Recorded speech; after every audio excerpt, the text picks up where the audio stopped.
नमस्कार दोस्तों, आज एक और पारिवारिक कहानी में मैं आपका स्वागत करती हूँ। आज की कहानी है मायके आई ननद का। जब भाभी ने किया अपमान तो ननद ने ऐसा क्या किया कि भाभी ननद के पैरों में गिर पड़ी।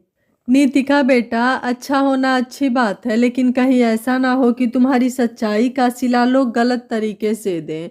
तुमने अभी तक भी कितना कुछ किया है अपनी माँ और भाभी के लिए, अब तो जज की भी संभालने जा रही हो। मेरी मानो बेटा, तो अब उन्हें काम संभालने दो। आजकल तो हर काम के लिए काम वाली मिल जाती है, फिर तुम क्यों परेशान होती हो। सास अम्बा जी ने अपनी बहू से कहा, मम्मी जी, वो मेरी माँ का घर है और मेरी भाभी मेरी बहुत इज्जत करती हैं। वो अच्छे से समझती हैं जब मैं उनके साथ अच्छा करने जा रही हूँ तो वो मेरे साथ बुरा क्यों करेंगी। मेरा भाई भी मुझे बहुत प्यार करता है, मैं उस घर की राजकुमारी हूँ। मजाल है कि कोई मेरे बारे में कुछ गलत सोच भी ले। बड़े घमंड से नीतिका ने अपनी सास को बोला। नीतिका की शादी को 1 साल होने वाला है और वो जब चाहे अपने मायके पहुंच जाती है। सास रोक टोक नहीं करती, मगर अनुभवी थी। उन्होंने रीतिका की भाभी से 1-2 बार बात की तो उन्हें कुछ अच्छा नहीं लगा। कुछ सोच समझकर ही वो अपनी बहू को सलाह दे रही थी। लेकिन सास बहू का रिश्ता ही ऐसा होता है जहाँ सास बहू के लिए भी कुछ बोले तो समझ में नहीं आता। मगर कहते हैं ना, इंसान ठोकर खाकर जरूर सीखता है। शायद नीतिका को भी ठोकर खाकर ही सीखना था। हालांकि उसकी सास ने पूरी कोशिश की कि वो उसे बचा सके, मगर होनी को टाल ही कौन सकता है। माँ विद्या जी अकेली हैं और जच्चा बच्चा का काम अकेली कैसे संभालेंगी। यही सोच नीतिका अपने मायके आ गई और सारा काम संभाल लिया। किसी काम में कोई कसर नहीं छोड़ी। आगे बढ़कर अपनी भाभी के लिए हल्का पौष्टिक खाना बनाती, अजवाइन वाला गर्म पानी, बच्चे की मालिश और रात में जाग कर देखभाल करना। कुल मिलाकर उसने अपनी भाभी को पूरी तरह आराम देने की कोशिश की। साथ में रसोई भी पूरी मुस्तैदी से संभाल ली। जच्चा का खाना अलग बनता था, मगर सारे लोग तो वो खाना नहीं खा सकते थे। साथ में तरह तरह का पकवान भाई मम्मी पापा के लिए बनाती है। 1.25 महीने बाद सूरज पूजा पक्ष का कार्यक्रम शुरू हुआ। सारा कार्यक्रम अच्छे से निपट गया। भाभी नंदिनी ने अपने मायके वालों को अच्छा सामान, साड़ियाँ दी। अपनी बहन को अलग से नेक दिया। भाई को भी कपड़े दिए। खूब अच्छी विदाई करी।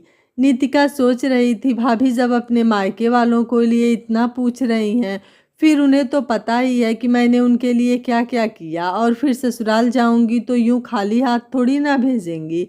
जरूर मेरे लिए स्पेशल गिफ्ट सोचकर रखा होगा। देखना, अपनी सास को बताऊंगी, अच्छाई के बदले सिर्फ अच्छाई ही मिलती है। मन में यही सोच सोच कर नीतिका इतरा रही थी। 2 दिन बाद नीतिका के जाने का समय हो गया। उसने माँ से पूछा, नंदिनी भाभी अभी तक क्यों नहीं आई। बहू अपने कमरे में सो रही है। अरे माँ, आपने उन्हें बताया नहीं कि मैं आज जाने वाली हूँ। हाँ, उसे पता तो है, शायद बेचारी की तबीयत ठीक नहीं होगी। तू तो जानती है ना, बच्चा रात भर रोता है, ठिठकते हुए माँ ने कहा। अच्छा कोई बात नहीं, मैं भाभी से कमरे में ही मिलकर आती हूँ। जैसे ही कमरे के दरवाजे पर पहुंची, यह क्या नंदिनी, तुमने नीतिका के लिए साड़ी भी नहीं खरीदी और उसे कोई विदाई भी नहीं दे रही, और अपने मायके वालों को भर भर के सामान दिया है, ऐसा क्यों। सुनो जी, मेरे मायके वाले पक्ष कपड़ा गहने मेरे और मुन्नू के लिए कितना सामान लाए थे। अगर उन्हें विदाई नहीं करती तो आपकी क्या इज्जत रह जाती। और दीदी ने ऐसा भी क्या कर दिया, महीने भर से तो यहीं पड़ी खाती रहती हैं, और आपकी तनख्वाह भी इतनी कहाँ है। मेरा ऑपरेशन, बच्चे के खर्चे, पूजा और उनके आने की वजह से यहाँ खर्चा कितना बढ़ गया है, खाने पीने का। अब क्या पूरा घर ही लुटा दूँ आपकी बहन पर। उनका तो कुछ नहीं, मुंह उठाकर चली आती हैं, कभी नहीं सोचती कि सामने वाले की परिस्थिति कैसी है, रुपया पैसा घर में है या नहीं, बस चली आती हैं। आपको पता है कितना काजू बादाम खत्म हो गया, जबकि वह सब तो भाभी के लड्डू के लिए था। घर में दूध तो 3 किलो आ रहा था रोज। अभी मैंने हिसाब किताब देखा तो 2 महीने में बजट पूरा हो चुका है आपका। मुझे तो समझ में नहीं आता कैसे संभालूं रसोई का बजट। अब आप क्या चाहते हैं, मुन्ने के लिए आया रुपया सोना चांदी उठाकर उन्हें दे दूं। वैसे भी वो जब देखो आती रहती हैं, फिर कभी दे देंगे। जेब में नहीं है खाने और भाई को लुटाने की पड़ी है। ध्यान रखो कहीं ऐसा ना हो लाड प्यार में आकर अम्मा बाबूजी की आधी आज़ादी उनके नाम कर जाएं। तुम तो वैसे ही ठन ठन गोपाल हो, क्या करोगे? शादी में पहले ही बहुत खर्चे कर चुके हो, इसलिए कहती हूँ ज़्यादा मोह में ना पड़ो। दूर का दुआ सलाम रखो। बड़ी बेरुखी से नंदिनी अपने पति से बोली। मगर बहन को अभी खाली हाथ कैसे भेज दूं? अरे जैसे भी हैं वैसे ही भेज दो, हाथ जोड़ते हुए बोली। नहीं, तुम ठीक नहीं कह रही, उसने तुम्हारे लिए कितना कुछ किया। हाँ तो किसने कहा था मेरे लिए कुछ करने को? किसने कहा था उन्हें आगे आगे नाचने को? मैंने तो फोन करके नहीं बुलाया था, वो अपनी मर्जी से आई थी। अपना ससुराल छोड़कर यहीं बैठी हैं। शर्म तो उन्हें होनी चाहिए, एक बार भी अपने सास ससुर और पति के बारे में नहीं सोचती। दिन भर मायका मायका, इतना मोह भी अच्छा नहीं है। ऐसी लांछन अपने ऊपर लगते नीतिका के कानों में से खून आने लगा था। उसने तो भला करने की सोची थी, मगर ये क्या, भाभी ने उस पर और उसकी मेहनत पर उल्टा कीचड़ ही उछाल दिया। सासू माँ शायद यही समझाना चाहती थी कि बिना बुलाए अपने मायके में नहीं जाना चाहिए। उन्हें अंदाज़ा हो गया था कि मैं बिन बुलाए जा रही हूँ, जो कि बिल्कुल गलत है। इसलिए उन्होंने मुझे आगाह किया था और मैं मूर्ख कुछ समझ नहीं पाई। नीतिका की आंखों में आंसू थे। उसे अब अपनी सास की एक एक बात याद आ रही थी। मम्मी जी ने सही कहा था कि उतना ही करो जितना ज़रूरी हो। हद से ज़्यादा किसी के लिए समर्पित होने से वो आपको बेवकूफ़ ही समझता है। सोचता है ज़रूर इन्हीं की कोई ज़रूरत होगी, या लगता है हमसे रुपया पैसा लूटेंगी, हमारा फ़ायदा उठाएगी। छी, ऐसी गंदी सोच। और मैं मत बावरी अपने भाई भाभी भतीजे के लिए अपना घर बार छोड़कर यहाँ बैठी हूँ। रोहन ने भी कितनी बार कहा आ जाओ, 1.25 महीने वो भी मेरे लिए कितना परेशान थे, और मैंने ऐसे लोगों के लिए अपने अजीज लोगों का दिल दुखाया। सोच वापस दरवाजे से मुड़ गई और गाड़ी में जाकर बैठ गई। माँ पिताजी सारी वस्तु स्थिति से अवगत थे। वे चाह कर भी कुछ ना कर पाए और अपनी बेटी को कुछ नोट मुट्ठी में दबाकर हाथ जोड़ते हुए बोले, बेटा माफ़ करना, इतना आसक्त भगवान किसी माँ बाप को ना बनाए कि वह अपनी बेटी को इज्जत न दिला पाए। उनका इतना बोलना था। नीतिका ने बोला, ड्राइवर गाड़ी बढ़ा दो। गाड़ी चल पड़ी। नीतिका की आंखों से निरंतर आंसू बह रहे थे। जीवन ने अच्छाई का बहुत अच्छा सबक दिया था। तुरंत उसने बाजार में दुकान में गाड़ी रुकवाई। ड्राइवर से बोला, 2 किलो लड्डू 2 किलो नमकीन लेकर आओ, तब तक मैं साड़ी की दुकान से 2 साड़ी लेकर आती हूँ। कुछ ही देर में वो अपने ससुराल पहुँच गई। जैसे ही हाल में पहुंची, सास उसे देखते हुए बहुत खुश होते हुए बोली, आ गई बेटा, कैसा रहा कार्यक्रम? उसने बहुत सारा सामान अपनी सास को दिखाते हुए बोला, देखिए माँ जी, मेरी भाभी ने कितना कुछ दिया है और आपके लिए साड़ियाँ भिजवाई है। मेरे लिए तो सोने का हार दे रहे थे, मैंने मना कर दिया। अच्छा, मैं बहुत थक गई हूँ, अपने कमरे में आराम करने जा रही हूँ। आपको कुछ काम हो तो बता दीजिएगा। ऐसा बोलकर चली गई। अंबाजी बहुत अनुभवी महिला थी। उन्होंने सारे सामान को देखा तो पास के बाजार का पता था। उन्हें समझने में ज़रा भी देर नहीं लगी कि बहू ने ये सब कुछ खुद खरीदा है। उन्हें अच्छी तरह पता था आजकल प्रेम भाव आत्मीयता की कोई कीमत नहीं। आजकल अपने हो या पराए, सभी यही सोचते हैं कि आप उनकी मदद या उनके साथ इसलिए हैं क्योंकि आपको किसी प्रकार का लालच या स्वार्थ है। नीतिका भाभी के व्यवहार से तो परेशान थी ही, साथ ही उसे यह समझ में नहीं आ रहा था कि उसके साथ ऐसा क्यों हो रहा है। आखिर उसने किया ही क्या था? माना अपनों से हारने का मजा ही कुछ और होता है, मगर आज नीतिका उन अपनों के हाथों हार कर आई थी जिन्होंने कभी उसे घर में पूरे मान सम्मान के साथ रखा था। भाभी तो पराई है, मगर माता पिता भाई ये रिश्ते नाते तो अपने थे ना। इन्होंने गलत को गलत क्यों नहीं कहा? माता पिता भाई इतने लाचार कैसे हो गए? बात रुपया पैसा कपड़ा की नहीं थी, बात ही सम्मान की। अगर एक बेटी ने बढ़ चढ़कर घर मायके वालों के लिए किया तो उन्हें उसका आदर रखना चाहिए था। उसने कौन सा अपनी भाभी से करोड़ों रुपए मांग लिया था जो उन्होंने पल भर में उसे लालची करार कर दिया? ऐसे कई सवाल रितिका के मन में उठते रहे। उसने मायके जाना बंद कर दिया। हाँ, कभी माँ पिताजी बुलाते तो बस कुछ घंटे रुक कर वापस आ जाती, क्योंकि भाभी का व्यवहार तो अभी भी वही था। वह उससे सीधे मुंह बात भी नहीं करती। उसके आने पर अपने कमरे में बैठ जाती और तो और छोटे से भतीजे को भी उससे मिलने नहीं देती। वक्त गुजरता गया, माता पिता दोनों का ही देहांत हो गया। उसके बाद तो नीतिका का मायके जाना कभी हुआ ही नहीं।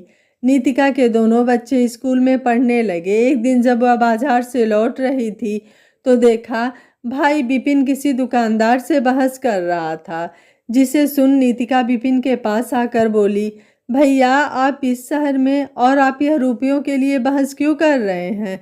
क्या हुआ? कोई बात हो तो मुझे बताइए। अपनी बहन को देख बिपिन अचकचा गया और फिर खुद को संभालता हुआ बोला, मैं एक मार्केटिंग कंपनी में काम करता हूँ, यहाँ पर सामान देने आता था। 6 महीने हो गए, दुकानदार ने सामान का रुपया वापस नहीं किया। मेरी नौकरी खतरे में है। मालिक ने कहा है अगर आज उसने पैसे नहीं दिए तो मुझे कल से काम पर आने की कोई ज़रूरत नहीं है। मगर भैया आप तो प्राइवेट कंपनी में नौकरी करते थे, फिर मार्केटिंग कब से करने लगे? क्या बताऊं तुझे, तू जैसे गई घर से वैसे ही किस्मत रूठ गई। भैया ऐसा कुछ नहीं होता और मैं कोई रूठी नहीं थी ना, नाराज हूँ। बस अपनी किस्मत पर दोष लगाती हूँ कि इतने अच्छे घर परिवार होने के बावजूद भी मुझे अपने मायके जाने का सुख नहीं मिलता। मुझे लालची और लूटने वाली करार किया गया। फिर जहाँ मान सम्मान नहीं वहाँ जाकर क्या फायदा? इसलिए माँ बाबूजी के जाने के बाद मैं घर नहीं आई। जब भाभी को मुझसे रिश्ता रखना ही नहीं है तो मैं वहाँ बार बार जाकर अपनी बेइज्जती क्यों करवाऊँ? वैसे भी शादी के बाद लड़की पराई हो जाती है। वह तो माता पिता द्वारा दिया गया सम्मान होता है कि उसे कम से कम मेहमानों की तरह बुलाया तो जाता है, मगर मुझे तो इतना हक भी नहीं कि मेहमानों की तरह ही आकर मैं 4 दिन अपने मायके में ठहर सकूं। चलिए वो सब छोड़िए, आप यह बताइए आपकी नौकरी को क्या हुआ और आप यहाँ पैसों के लिए क्यों लड़ाई कर रहे हैं? नीतिका ने फिर गुस्से से पूछा। नीतिका, माँ बाबूजी के इलाज में लाखों खर्च हो गए जिसके लिए मैंने मकान गिरवी रखा। जब मैं पैसे नहीं लौटा पाया तो मकान हाथ से चला गया। हम लोग किराए के मकान में आ गए और यही नहीं नौकरी छटनी में चली गई। मैं ज़्यादा पढ़ा लिखा तो था नहीं, उन्हें मुझसे ज़्यादा पढ़े लिखे लोग कम तनख्वाह में मिल गए। फिर मैंने एक मार्केटिंग कंपनी में काम करना शुरू किया। शहर शहर गांव-गांव जाकर साड़ियाँ सप्लाई करता। इतना पैसा जुटा पा रहा था कि किराया, राशन, गोलू की स्कूल की फीस, अन्य खर्चे निकाल सकूं। कटौती करने के बावजूद भी महीने के अंत तक कुछ हाथ में नहीं रहता।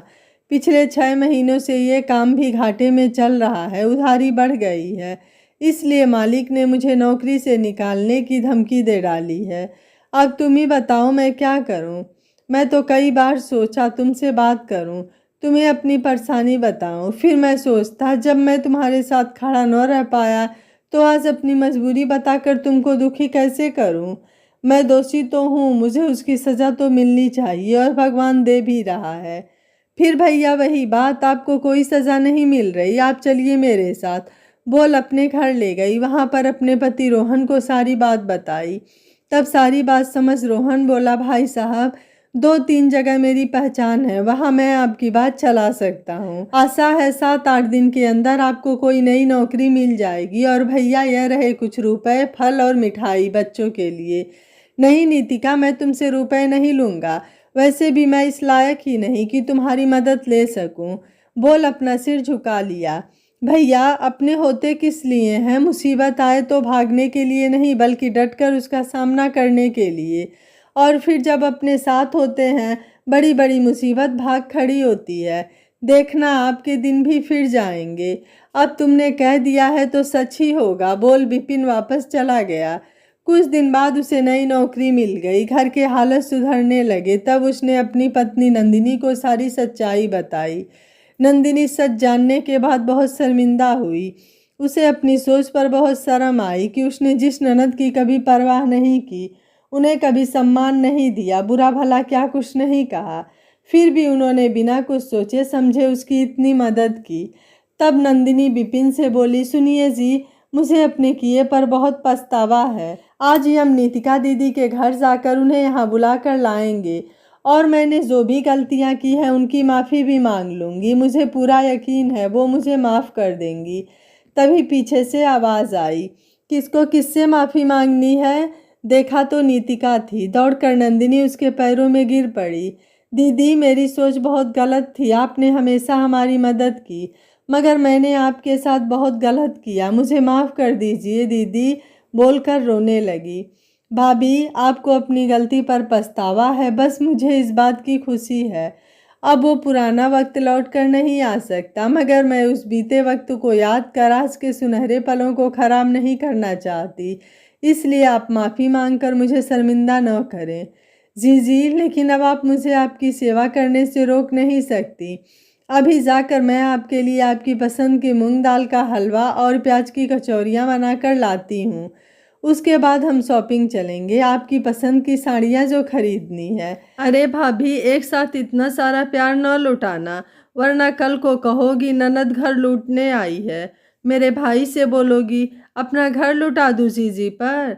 नंदिनी अपने कान पकड़ते हुए बोली, कभी भूल से भी नहीं दीदी, आप जैसी ननद मायका लूटने नहीं आती, अपनी दुआओं से घर भरने आती हैं। आज नीतिका बहुत खुश थी, भले ही थोड़ी देर लगी, मगर आज उसे अपना मायका वापस मिल गया था, वह भी पूरे सम्मान के साथ। यह कहानी आपको कैसी लगी, आप मुझे अपनी राय कमेंट बॉक्स में ज़रूर दीजिएगा। वीडियो पसंद आया है तो वीडियो को लाइक शेयर एंड चैनल को सब्सक्राइब कर लीजिएगा। Thank you for watching. मिलते हैं अगली कहानी में।